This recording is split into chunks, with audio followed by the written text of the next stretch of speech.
Measure 91 means regulating and legalizing marijuana for adults, freeing up time and generating revenue so police can better protect us from serious, violent, and unsolved crimes. The system needs changing. Yes, on 91, it's about time.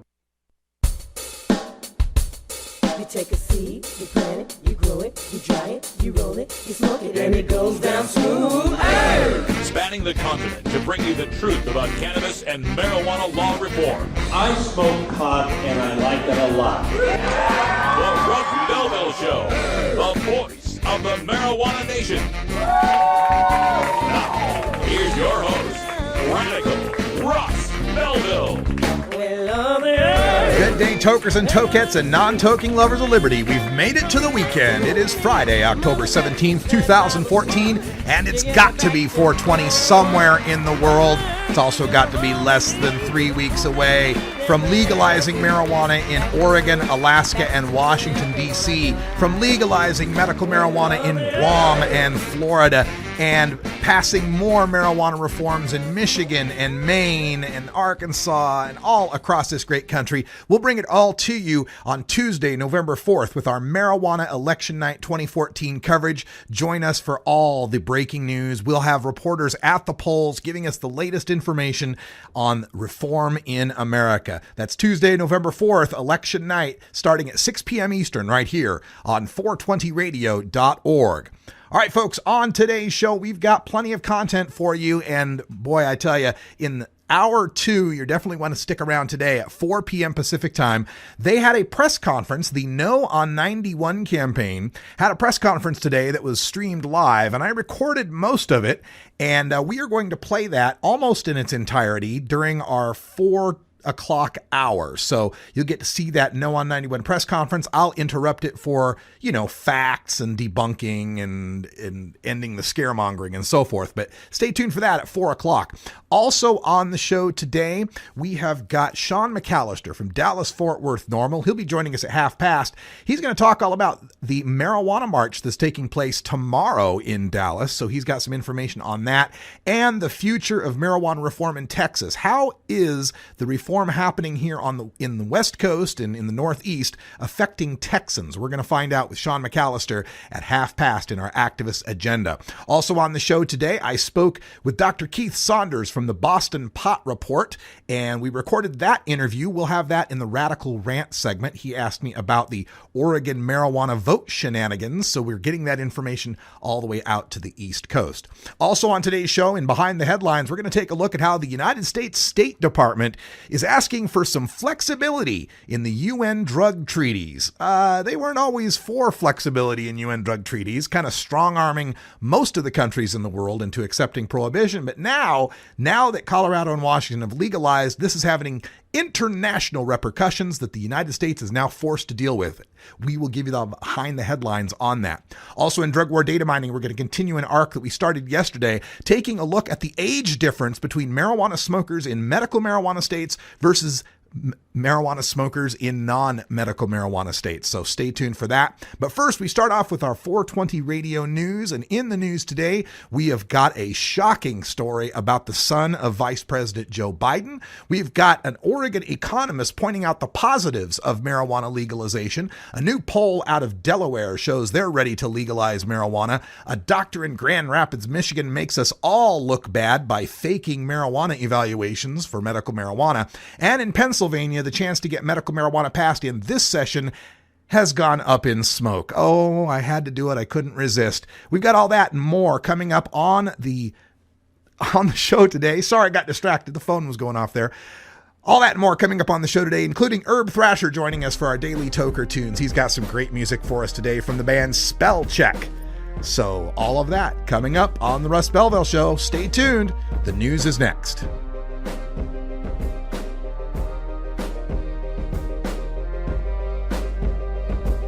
Oh, and in case I forgot to mention it, it's Casual Friday. Boise State's playing on ESPN right after the show. Go Big Blue. And Destruction, sorry we got to kick Fresno's ass tonight.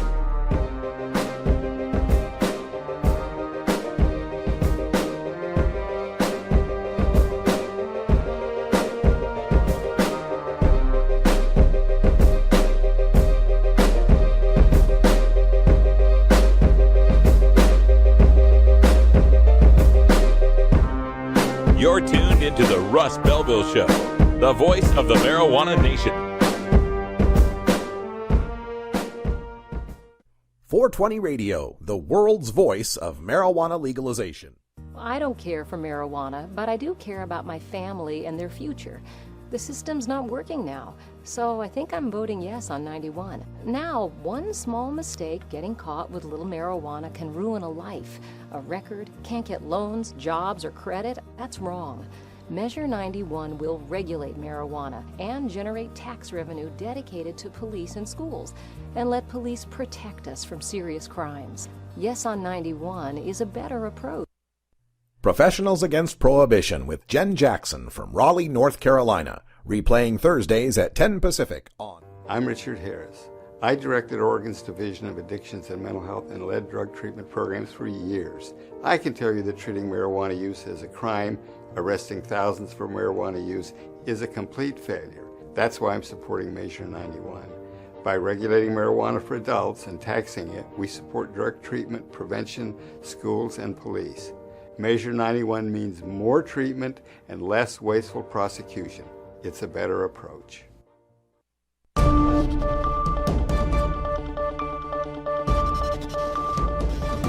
It's time for the 420 Radio News, covering the latest headlines in consumer cannabis, medical marijuana, and industrial hemp. Transcripts of 420 Radio News are available daily on our website at 420radio.org. Now, here's Russ Belville with your marijuana headlines in 4 minutes and 20 seconds. This is your 420 Radio News for Friday, October 17th, 2014. Hunter Biden, the youngest son of Vice President Joe Biden, has been discharged from the U.S. Navy for a positive result for cocaine on a routine drug test. Ensign Biden's Navy career ended after just 10 months as an officer when he was administratively discharged in February of this year. His father, Vice President Biden, as a senator in the 1980s, was one of the leading proponents of the strict war on drugs legislation of the Reagan administration. Biden coined the term drug czar to describe the position of director of the Office of National Drug Control Policy that Biden created. The push for the use of mandatory minimum sentencing for drug crimes, RICO statutes for the prosecution of drug dealers, the IRS 280E code that thwarts legal marijuana businesses, and just about every evil of the drug war you can think of owes its genesis to Senator Joe Biden. States with medical marijuana laws saw decreases in suicide rates as well as a drop in drunken driving, particularly among young men, said Ben Hansen, a University of Oregon economics professor who spoke with Portland business leaders Thursday. Researchers looked at the first 5 years after medical marijuana was introduced in 17 states and found an average 5% drop in suicide rates. Among men 20 to 29 years old, rates fell by an average of 11%. Youth consumption generally did not climb in states with medical marijuana laws. Hansen, in his own work, researched traffic fatalities in Oregon and 16 other states with medical marijuana laws and found an average 8-point drop within the first 5 years of the law's implementation. The number of drunken driving fatalities dropped by 13 to 15%. The decreases were largest among young men, he said. A new University of Delaware poll finds that 56% of Delawareans support the legalization of marijuana use. The university polled 902 Delaware adults between September 10th and 22nd, finding just 39% opposed to legalization. Delawareans older than 60 and self-identified conservatives were the only groups to express deep opposition, while young adults and liberals drove the support. Support for legalization crossed racial and geographic boundaries, with poll respondents in all 3 counties saying they back legal marijuana. Of course, public support does not always accurately predict political support. Governor Jack Markell remains opposed to full legalization of the drug, a spokesperson said on Thursday. Legislation introduced earlier this year by State Representative Helene Keeley, a Wilmington Democrat, would have allowed Delawareans to legally possess up to an ounce of marijuana for personal use without regulating and taxing sales of the drug. Facing political opposition, the bill was scrapped. A Grand Rapids doctor has admitted he certified medical marijuana patients and caregivers without providing medical evaluations. In some cases, Dr. Gregory Koldenek met with groups of prospective patients and caregivers in restaurants and signed certifications around a common table. He even signed certifications without the patients present. The allegations are contained in a plea agreement Koldenek signed that calls for him to plead guilty to conspiracy to manufacture fewer than 50 marijuana plants. He is among 10 arrested for allegedly growing marijuana in homes and apartments in Kent County. county. Among the requirements to properly issue a card are that the physician has a bona fide relationship with the patient and that there is a complete and full assessment of the patient's history. Pennsylvania efforts to create a medical marijuana program have been vaporized for now. The State House of Representatives is unlikely to take up the measure passed in September by the House, with only one voting day remaining in the 2013-14 session, according to a spokesman for House Republican Majority Leader Mike Turzai. House leaders have too many questions and want to hold at least 2 hearings. Quote, "No, there is no intention of bringing that legislation up for a vote," end quote, the spokesman, Steve Miskin, said Thursday. The state Senate voted 43-7 on September 24th to pass its medical marijuana legislation, SB 1182, that would legalize vaporized and edible cannabis for medical use. It needs to be approved in the House before going to Governor Tom Corbett for his consideration. Governor Corbett has always opposed any effort to legalize medical marijuana. The campaign No on 91 held its press conference against Measure 91 marijuana legalization in Oregon. We'll bring you that conference at 4 p.m. today in Toker Talk Radio. This has been your 420 Radio News for Friday, October 17th, 2014. I'm Russ Belville.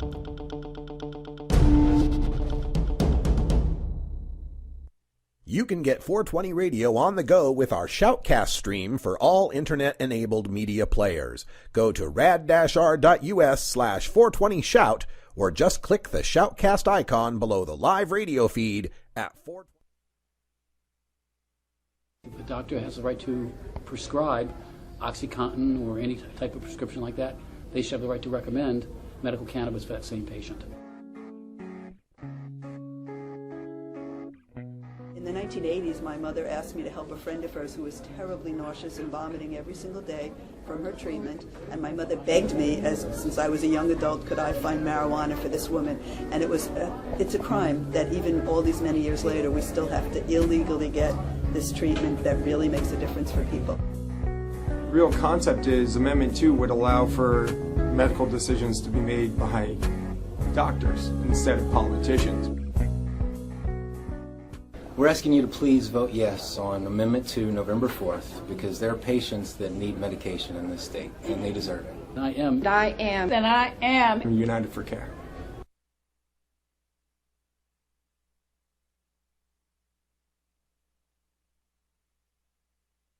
NORML stands for Responsible Adult Cannabis Use. If cannabis use is causing problems in your life, consider taking a break or seeking medical assistance. Consider ceasing cannabis use if you have a family history of mental illness. Don't drive or operate heavy machinery while impaired by cannabis use. Cannabis use is not without risks, even though the risks are far less. I'm Pete Tupmark. I spent 33 years in law enforcement, from deputy sheriff to sergeant, working 10 hours a day protecting Oregonians.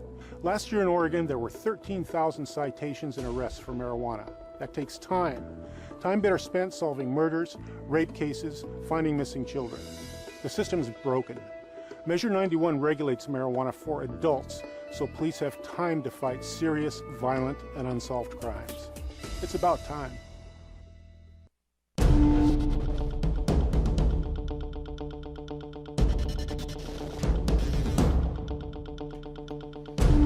Welcome back. Time for us to go behind the headlines. It's 14 after, and in the headlines today, I have a very, very stunning quote for you. Quote, "How could I, a representative of the government of the United States of America, be intolerant of a government that permits any experimentation with legalization of marijuana if 2 of the 50 states of the United States of America have chosen to walk down that road?" End quote. That's the rhetorical question posed by Assistant Secretary of State for Drugs and Law Enforcement, William R. Brownfield, last Thursday as he delivered a briefing in New York before attending a United Nations committee meeting on international narcotics control. Secretary Brownfield spoke about the need for, quote, "flexible interpretation," end quote, of UN drug control conventions in place since 1961, signaling a huge sea change in how the United States pursues the international war on drugs. These UN treaties mandate that all signatories agree to the prohibition of certain drugs, with severe trade penalties for those countries that violate the treaty. This is why efforts to relax marijuana penalties internationally have always come in the form of decriminalization. The famous marijuana coffee shops of Amsterdam, for instance, aren't technically legal, But sales of small amounts of marijuana aren't prosecuted, and officials try to turn a blind eye to the back end of cultivation and supply. But so long as marijuana is technically illegal, these countries don't violate the treaties. So Portugal, Spain, the Czech Republic, and many others around the world have varying degrees of marijuana decriminalization, even when they might prefer legalization. I was just following Rick Steves, the NORML board member and travel guru, as he traveled across Oregon for Measure 91, and he made this point, quote, "My Danish friends warned me to be careful with my marijuana in Denmark because they have to arrest 1 or 2 pot smokers a year to maintain favored nation trading status with the United States," end quote. But then Uruguay rocked the international boat and made the production, sales, and possession of marijuana legal last year. Uruguayan legalization comes with many restrictions. It's limited to registered residents only. It's available only through limited government suppliers. But it is that step beyond decriminalization that triggers the penalties outlined in the UN drug control treaties. Now, with legalization proceeding without federal interference in Colorado and Washington, accusations of American hypocrisy are forcing the ship of state to make the slow turn toward acceptance of legalization as a valid international response to drug control. Secretary Brownfield opened his remarks by outlining 4 pillars for the international community on which to base future drug control policy. Quote, "First, respect the integrity of the existing UN drug control conventions. Second, accept flexible interpretations of those conventions. The first of them was drafted and enacted in 1961. Things have changed since 1961. Third, to tolerate different national drug policies, to accept the fact that some countries will have very strict drug approaches, other countries will legalize entire categories of drugs. We must have some tolerance for those differing policies. And our fourth pillar is agreement and consensus that whatever our approach and policy may be on legalization, decriminalization, and depenalization, we agree to combat and resist the criminal organizations, not those who buy and consume, but those who market and traffic the product for economic gain." End quote. But when pressed by reporters as to what the newfound tolerance means with respect to actual policymaking, Secretary Brownfield was reluctant to be pinned down. Quote, "We are all required to abide by the conventions that we ourselves have ratified, but the conventions are not rigid. We are allowed to interpret them so long as our interpretation is still consistent with our universal desire to reduce the misuse and abuse of harmful products throughout the world." End quote. So, according to my reading of the Secretary's remarks, if, quote, "Uruguay has, as they prefer to say, regulated marijuana," end quote, to reduce drug abuse, that's tolerable. But if Saudi Arabia has, quote, "capital punishment for those who traffic in product," end quote, to reduce drug abuse, why, that's tolerable too. There appears to be nothing in the treaties or in the Secretary's remarks indicating some objective way of determining whose approach actually reduces drug abuse in order to determine what's internationally tolerable. What sort of integrity within the UN drug conventions are we supposed to respect if every nation's subjective evaluation of drug policy is tolerable? I mean, these remarks are good news for those states and nations wanting to legalize marijuana, but I feel they reveal a bankrupt ideology of drug prohibition that needs to be abolished, not flexibly interpreted. Having a prohibition that's not intended to be enforced breeds greater disrespect for the law than one that is enforced. We've known that since 1942, and Mayor LaGuardia of New York said it. A prohibition law not meant to be enforced breeds disrespect for the law. And on the international level, the people in Mexico, there was a reporter in Mexico who asked about the 80,000 dead, and some 8,000 disappeared in Mexico after a decade worth of drug war fighting there. And all the secretary could tell him is that drug policy takes time, and we'll have to wait and see whether or not that's happened. I'm sorry for Mexican parents who've lost too many of their children, for the Mexican people who are dealing with a corrupted government and murder in the streets. Wait and see is not a valid answer.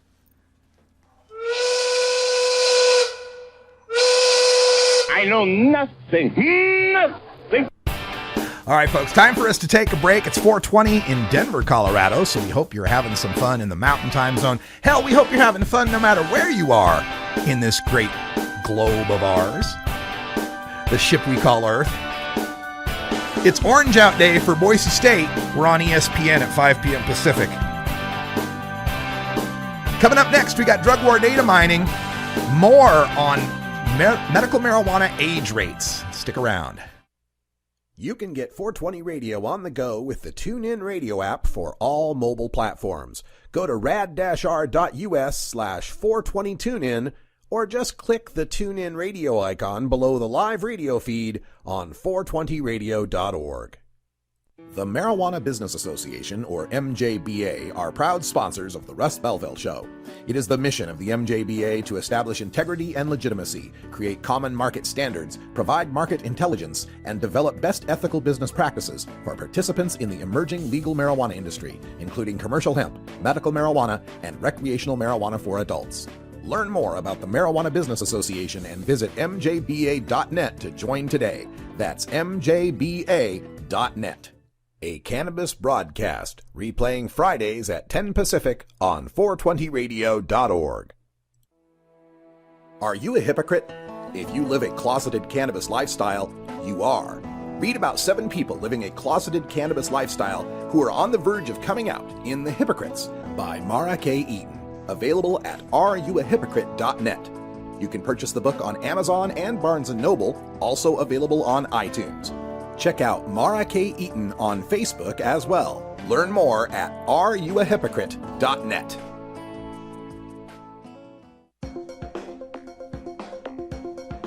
Arguing for the end of adult marijuana prohibition is easy because we have facts, science, reason, compassion, evidence, truth, and logic on our side. It is even easier when researchers catalog it all for us. Learn how to gather the facts on marijuana use, arrests, seizures, rehabs, drug tests, and more in this edition of Drug War Data Mining. Welcome back, everyone. 22 and a half after the hour, and we're continuing on yesterday's lesson where we're trying to tease out stats on the age rates of people that use marijuana monthly in medical versus non-medical states. And some of the variables, we were going back to the National Survey on Drug Use and Health, the 2-year RDAS, and I'll paste that into the chat room if anyone wants to follow along. And you can always email me if you want the information or the websites or the links on how to do this. But again, the RDAS is the data on the states and their drug use, and there are a number of variables all available through the left-hand side, and you can go in there and open and explore with them. You must put in a row variable, and that's usually how I figure out exactly how these variables are going to work.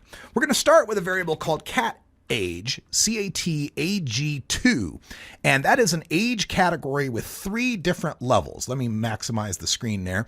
Age category with 3 different levels. Running that table will give you an idea of what the 3 levels of ages are. 12 to 17 years old, 18 to 25 years old, and 26 or older. And in this survey, 10% of the people in the survey are 12 to 17, 13% are 18 to 25, and 76.6% of the people in the survey are 26 and older. So that's already given us the start we need. Now, we can also figure out whether or not a state has medical marijuana use. This is broken down by state. A variable called MedMJ use will tell us whether or not your state has been approved for medical marijuana. Running that table is going to tell us that within the data, we have 13.7% of 12 to 17-year-olds surveyed in the medical marijuana states versus 8.3% of 12 to 17-year-olds surveyed in the non-medical marijuana states. But again, this is everyone surveyed. This isn't asking whether or not they've used marijuana. We're going to break this down by selecting a selection filter. There's a variable called IRMJRC, which is your recency of marijuana use. It'll tell you within 30 days, within a year, over a year, or none. And in yesterday's lesson, we learned that number 1 for IRMJRC is the people that have used marijuana within the month. So running that gives us a table that we can see that in medical marijuana states, 14% of the people that used marijuana within the month are between the ages of 12 and 17. 10% in the non-medical marijuana states. And that would seem bad at this point. It would seem like, oh no, medical marijuana states have more kids that use marijuana. But it's important to look at this as a trend. And to find the trend, we can use a control variable. That's a variable that gives us multiple pages. And in this case, we're going to use year pair indicator. That tells us which of these years, 2002, 4, 6, 8, or 10, we're getting variables for. We run that table. This is going to break it down into the 5 different years, and I'm going to suppress the bar chart here on the side just to make it easier to scroll through. And as we scroll through this, we find that when we started in 2002, 17% of teenagers were using marijuana in the medical marijuana states. Again, this is monthly, versus 11.4% in the non-medical states. But that's in 2002. Look what's happened to the trend. In 2004, medical states are down to 16.9. Then 15.2 in 2006, then 12.0 in 2008, down to 11.3 by the time we get to 2010. So we are now down in the medical marijuana states in teen usage to where the non-medical states were 10 years ago. Regulation is working. It's bringing down the age of marijuana users in the medical marijuana states. And again, looking at this, 11.3. And in the medical states, 54% of monthly users are over age 26 versus 52% in the non-medical marijuana states. More older adults use marijuana monthly in the medical marijuana states than they do in the non-medical marijuana states. And for more fun, you can break this down a different way. Instead of using medical marijuana use as the column, we can put the IRMJRC back up there. And we can pick this out by every particular state. For example, if I pick state 41, that happens to be the state of Oregon, I can get this data on marijuana usage just for my state of Oregon, showing that marijuana use for 12 to 17-year-olds was 8.4% 30-day use in 2002. But if we get down to the 2010, it's down to 7.6% in Oregon. So the longer medical marijuana has been in Oregon, the fewer young kids are using marijuana.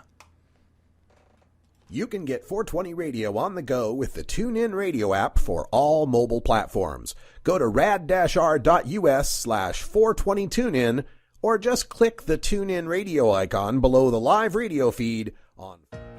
Mike Schwab is a former middle school science and math teacher. Currently, he works with Children Daily as an after-school program leader. Currently, kids have easy access to marijuana with little understanding of its impact. We can take better care of our kids through Measure 91 with strict regulations and funding for proven marijuana education and prevention programs to keep kids from using it. Under our current marijuana laws, one mistake can ruin a life. Measure 91 removes unfairly harsh punishment for marijuana offenses and gets more tax money to local police and drug prevention. Vote yes on 91. There's so much I worry about as a mom. Stephen Harper thinks that organized crime should continue to profit from marijuana prohibition. Imagine regulating marijuana like alcohol and cigarettes with a strong and clear educational message, making it more difficult for my kids and your kids to access. Drug dealers don't ask for ID. Stephen Harper does not have the kind of judgment we need to protect our children, authorized by the NORML Women's Alliance of Canada. The law offices of Omar Figueroa would like to remind you to stand up for your rights. If you are detained or arrested, treat law enforcement with respect and stand up for your rights by repeating, "I respectfully invoke all of my legal and constitutional rights. I do not consent to any search and seizure. I want to remain silent, and I want to speak with my attorney." Please contact the law offices of Omar Figueroa at 415-489-0420 or 707-829-0215 or on the web at omarfigueroa.com.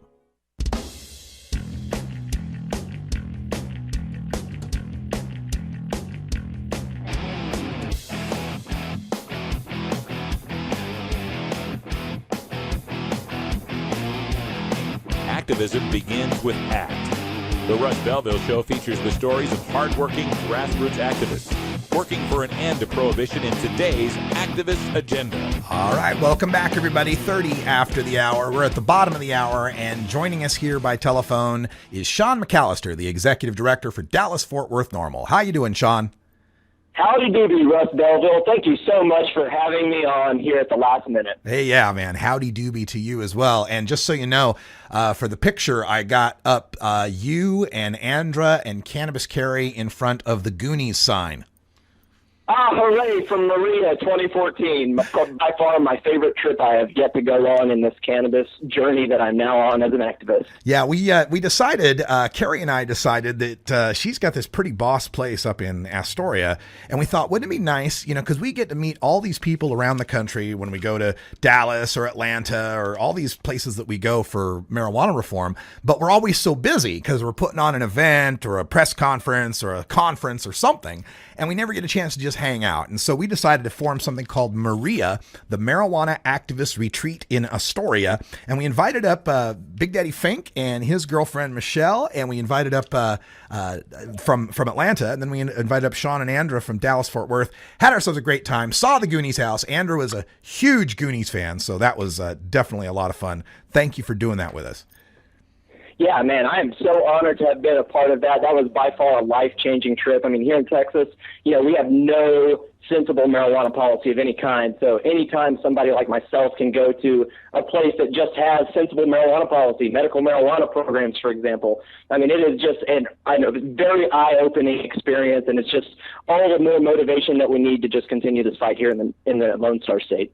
Now, we're going to talk about the marijuana march that's happening. Before we do, I just want to get a little update in since we're talking about Texas, and that is the case of Jacob Lavaro. I read that he took a plea deal for 7 years probation for his pot brownie case. Can you tell us any more?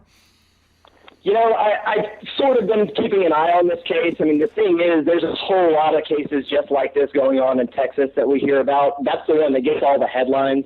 I'm glad that he's not actually facing life in prison, which I think a lot of us knew he really wasn't. It just kind of made for a really good headline to piss people off and bring awareness about this. But I'm glad that he's not going to see actual prison time for this. I mean, we all know it's ridiculous to throw a teenager in jail and ruin their life over a pan of marijuana brownies. I mean, that is a ridiculous use of a law, in my opinion. Absolutely. Now, to try to change that law, DFW NORML has been very, very active in public demonstrations and making sure that the people know that there are cannabis consumers out there. We're not invisible and we're not going away. Your latest event is tomorrow. You're doing a march, so give people the details on that. So about a month and a half, maybe 2 months ago, we were sitting around at a DFW NORML board meeting, and we kind of decided, maybe last minute-ish, that we wanted to try to hold another public demonstration before the elections. We just felt like it was a really important time to try to make some waves media-wise.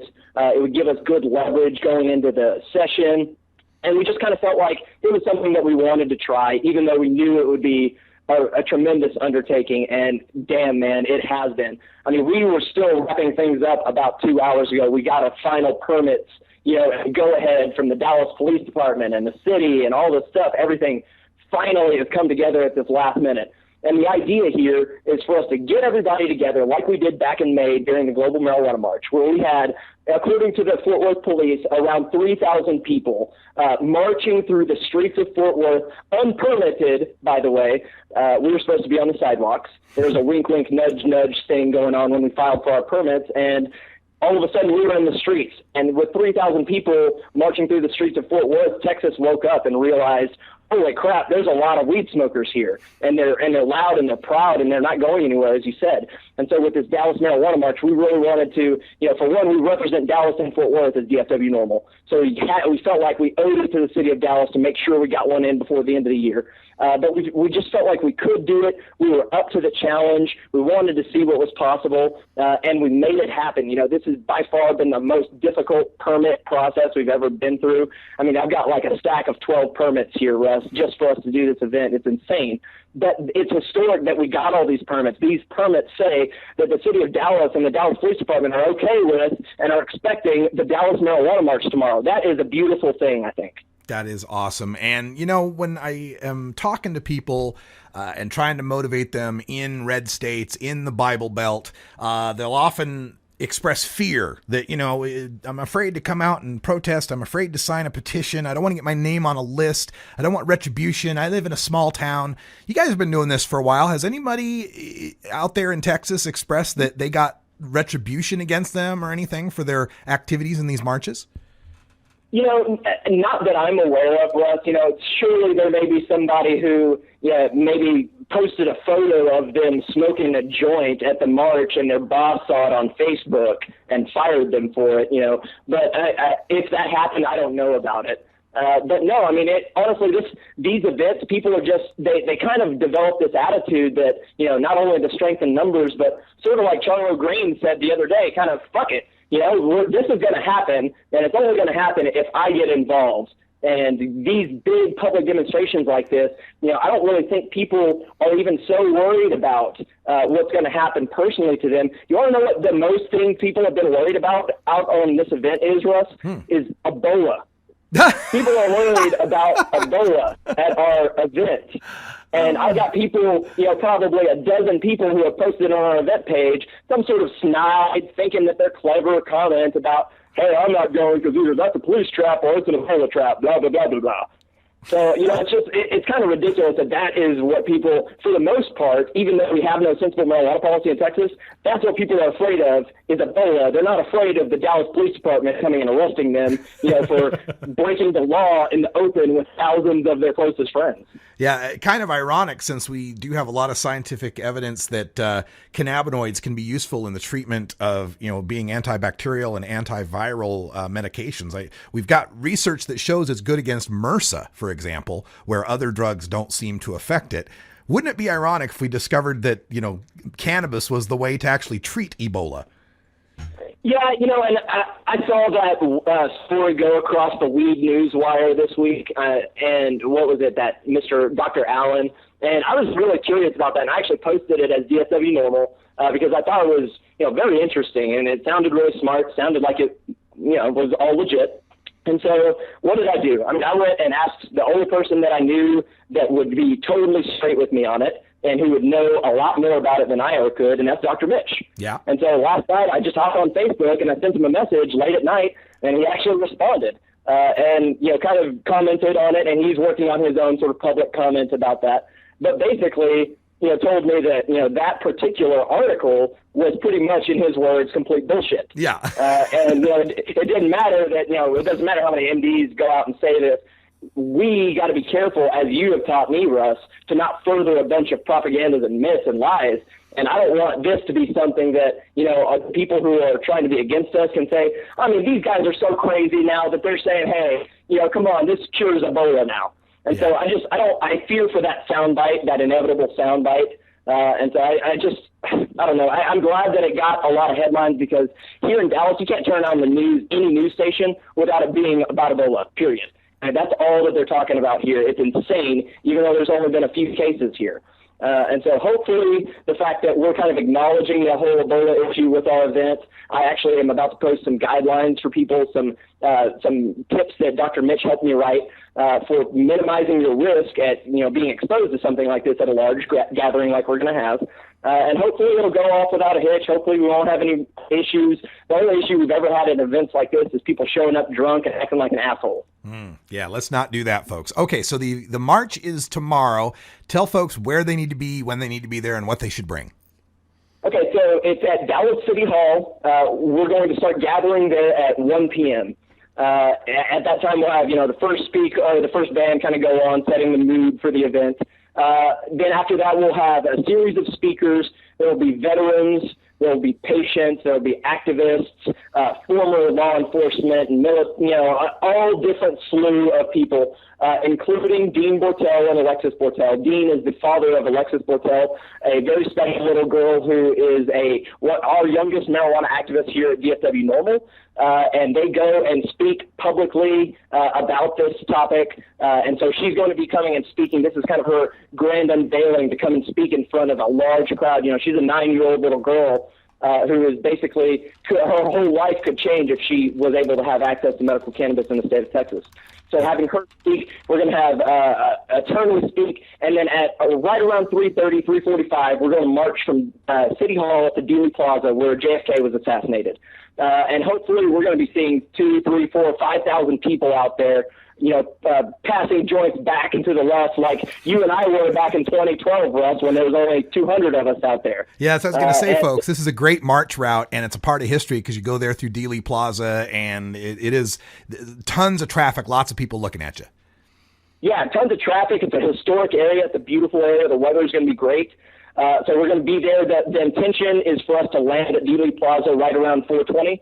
We're going to have a couple of megaphone speeches at Dealey Plaza, kind of publicly be out there for about 30, 40 minutes, and then march back, conclude the festival with more speakers, music, raffle giveaways, and whatnot. It's totally free to attend. There's a ton of parking in the immediate area. You can just kind of Google the Dallas City Hall area to find all the different parking, or just go to the Dallas Marijuana March event page on Facebook, and we've got a parking map for you, and everything that you need about the event is posted there. Not to bring alcohol, obviously, not to bring glass containers, but just show up, bring your friends, get involved. It doesn't matter if you smoke or not. Come and celebrate liberty with us. Is there any post-event at Froggy's or any place? I'm so glad that you asked, because there is. It's not at Froggy's because we will be in Dallas and Froggy's is in Fort Worth. But we will be at Wits End starting at 7 p.m. on the roof deck. And that is a particularly friendly bar that we have held multiple DFW NORML meetings at. And they will have a cover that night, but if you say that you are there for the Dallas Marijuana March after party, you will be able to get in for free. Oh, that's awesome. I encourage everyone in Dallas to get involved with the march, get involved with the after party, because you get to taste a little tiny bit of freedom to give you an idea what you're fighting for. Shaun McAlister is the executive director of Dallas Fort Worth NORML. Check him out at dfwnormal.org. And hey, good luck on the march this weekend, and give my best to Andra and everybody out there at DFW. Will do, man. I will totally be invoking the Russ Belville spirit when I give my speech tomorrow. Thank you for everything that you do to further the discussion and the movement, and to give people like myself an opportunity to spread our little bit of message to your audience. Oh, thank you, man. And I will be there probably sometime after the election. I have a feeling I'm going to have a few states filled in on my back tattoo. Oh, great. Well, you know where we need to go for that then. Lucky Horseshoe. Lucky Horseshoe in Fort Worth, you bet. All right, thanks, Shaun. We'll talk to you again soon. All right, thanks again, Russ. When we come back, my appearance on the Boston Pot Report with Dr. Keith Saunders is next.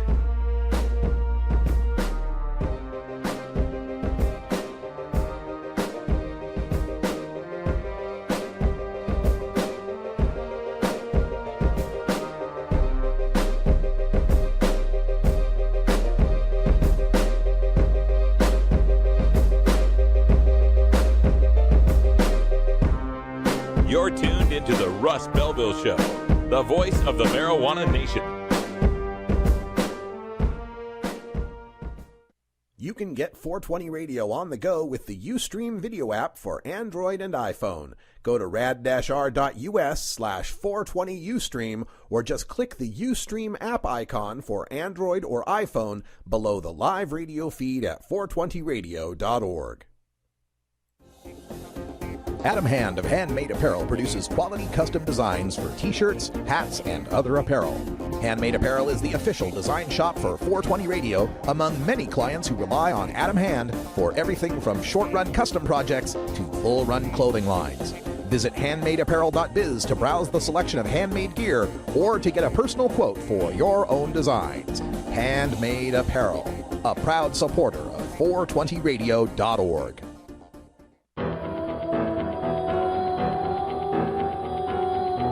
In the interest of fair and balanced journalism, the Russ Belville Show presents the anti-drug public service announcement of the day. Hey, little dude, send your mama and daddy out of the room. I gotta get you up on this. You know who I am. Snake. Dealing in weed, coke, crack, your choice. Take one hit and you'll do anything to cop more. Steal from your mama, lie, cheat on your homeboys. But hey, that's the price you pay when you deal with dudes like me. Now, some folks will tell you that I'm dealing in poison. But hey, do I look like the kind of guy that would do that to a kid like you? Yes! This has been the anti-drug public service announcement of the day. To cure this sort of reefer madness, listen to the Russ Belville Show every weekday on 420radio.org. When you are starting up a medical cannabis business, you want a fired-up lawyer who understands the needs of cannabis consumers. The law office of Lauren Vasquez is your fired-up lawyer for the cannabis industry. Visit her website, fireduplawyer.com, or call 1-855-MMJ-LAWS for more information. That's 855-665-5297 for Lauren Vasquez, your fired-up lawyer, or email fireduplawyer@gmail.com. You can't handle the truth. Entirely legitimate topic for debate. You have offended my family. Hey, this is great, man. And you have offended a Shaolin temple. One major responsibility is to encourage people to use less drugs. I know nothing. I support a change in law to end federal criminal penalties for possession of up to 1 ounce of marijuana. We don't need no stinking budget. Homosexuality, immorality in general. Down the centuries, you have slurred the meaning of the words "we, the people." Be warned, this is not your mother's marijuana. You could ask yourself a question. Do I feel lucky? Well, do you, punk? I want to ask you a bunch of questions. I want to have them answered immediately. Surely you can't be serious. I am serious. And don't call me Shirley. Radical Rant. Welcome back, everyone. 46 after the hour, and this afternoon I was a guest on the Boston Pot Report with Dr. Keith Saunders, and we got to discuss the Oregon marijuana vote shenanigans that are going on, and we also pointed out how this could be the playbook for defeating the prohibitionists in other states like Massachusetts in 2016. We turn things over to the Boston Pot Report and Dr. Keith Saunders. We got some legalization measures happening in Oregon, Alaska, and Washington, D.C., and we have a medical marijuana amendment that's on the ballot down in Florida. So those are the four major things that are happening. With us on the line right now, calling from the great state of Oregon, Mr. Russ Belville. Hi, Russ. How you doing? I'm doing fantastic. Thanks for having me on. Oh, it's always a pleasure. So I was just sort of updating our listeners who might not have been catching the news coming out of High Times or Huffington Post or 420 Radio, that you have, over the past couple of months, decided that through public requests of public records to see exactly what the opposition to Measure 91 has been up to. And so what have you found? I have found shenanigans. Basically what was going on here is in 2012, the opponents of marijuana legalization, we had legalization on the ballot in 2012 and it failed, but in 2012, the opponents of legalization put together what they call a Oregon Marijuana Drug Summit, an educational summit is what they billed it as. And at this summit, they had sheriffs and drug prevention people and Kevin Sabet tell people to vote no on Measure 80, legalization's bad, and it's awful. And it came around again this time in 2014, and they were going to do the same thing, and we started thinking, wait a minute, you can't, how are they paying for this? How is this happening? If they're state, and county prevention people, aren't they forbidden from using their time and their position to be able to electioneer? So we started digging. We started doing some open records requests, and we found that these groups, they use these drug prevention grants that they get from the federal government, and these grants specifically forbid them, as does federal and state law, from using that money to try to influence an election. And Oregon's law is pretty strict about it in that you don't even it doesn't have to be explicit. Like, they don't even have to say, vote no on Measure 91. If what they're saying and doing could be reasonably interpreted as something to be against legalization, it doesn't have to be explicit. It's still a political event. So in our digging, we found that indeed they were using they were using this drug prevention grant money. They were using their county offices. They were using all sorts of public resources to try to put this thing together. After we started focusing some attention on it, the news broke about this. The local newspaper did a story on it, and my congressman, Earl Blumenauer, filed an official complaint about it, and that forced them to have to pull out all the public money and replace it with private donations, most of which came from the Sheriff's Association. Very interesting. So sort of classic grassroots activism updated for the current era and the condition of the way things are in Oregon. So how exactly did you go about raising the resources that you need to do this? Is this just like an all-volunteer effort? Was there sort of a solicitation campaign? What was going on? Yeah, it began with just my volunteer efforts, me just trying to get to the bottom of this. But as I started making these records requests, I would get responses back from the counties that said, well, you got to pay for the time of the staff to be able to look it up. You got to pay for the cost of the CD we're going to put it on, etc. There are waivers for these kind of things for journalistic purposes, but having to go through all that and the time and the delay and the fighting over that would have taken too long. So instead, I just started a GoFundMe campaign on the internet asking for $2,000 originally to be able to pay these counties for their requests. And the requests have varied from county to county. One county was very forthcoming and gave me the emails I was looking for $300. Another county, for the same exact request, wanted to charge me $6,000. So the more I dig on this, the more impropriety and inconsistency I find from county to county. And I also find more dirt than I was originally intending to dig up. Mm-hmm. And so I've seen that you've posted before links to these vast county files of emails and asked people to help contribute their effort reviewing these documents for things that look a little fishy. Yes, I've crowdsourced the work on it because, I only have 24 hours in my day to be able to look at things. And like you said, there's thousands of emails up there now. And I have gotten help from 3 or 4 activists out there on the internet who've looked through and found little nuggets for me that I then go and post on my Twitter feed. You can find all this stuff at radicalruss.com. That's where I've been doing all the blog posts. radicalruss.com/docs are where all the documents are stored. Excellent. And so really what you've put together, in my view, is a model for upcoming actions in a variety of other states. That here in Massachusetts, we anticipate in 2016 there will be a legalization question on the ballot, and that we should begin our oppositional research and see exactly, who in what positions of official capacity are actually doing private campaigning. Yes, I think that's really important. And the more I started digging into this, the more I wanted to make this stick, because I knew this could be the template for California, for Massachusetts, Vermont, Maine, any of the states, Nevada, that might try in 2016. This really all flows from Kevin Sabet, the head of Project SAM. And when you follow the bouncing ball here, what you find is Kevin Sabet forms Project SAM, this supposed volunteer group to fight legalization nationwide. He then goes and recruits local drug prevention people that are working in the county drug prevention offices in various states. For example, in Oregon, he recruited Mandy Puckett, who was working with Best Care, one of the prevention groups that was putting on this Oregon Drug Summit. He then flies out the people. I don't know if he pays for the flight or they pay for the flight or the state pays for the flight. I'm still working on that angle. But then the local person flies out to Florida for a Project SAM national seminar where they are taught how to get grant money without running afoul of any of the proscriptions on lobbying. So Kevin Sabet flies these people out to train them how to get the grant money. Then when they flew back, they were about to use that grant money to bring Kevin Sabet out to talk about drugs and marijuana and all the terrible things that were going to happen if we legalized. So what a racket that is, where you can form a group, recruit local people to get federal money to pay you.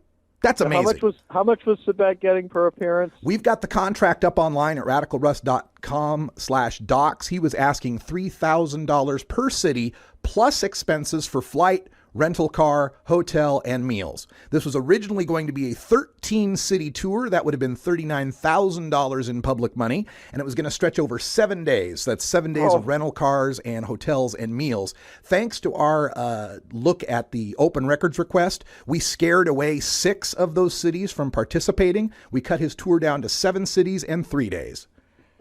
My goodness. Well, I was noting that, there was an abrogation, an alteration to his schedule last week when this was initially sort of coming out.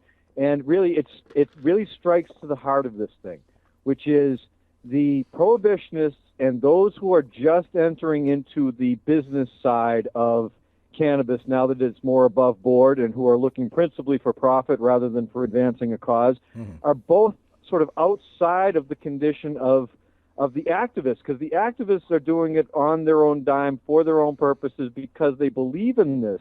And so when the money's not there for the prohibitionists or for the new rich kids who want to get into this thing, they walk away. Whereas Rick Steves pays for his own multi-city tour down in Portland or down in Oregon. That's right. And that's really what offended me so much about it, is because I've been, I worked for NORML from 2008 to 2012. And then since 2012, I've been doing this independently. And it's not that I'm getting rich doing this, for certain. I mean, every month is a struggle to find enough money to pay rent.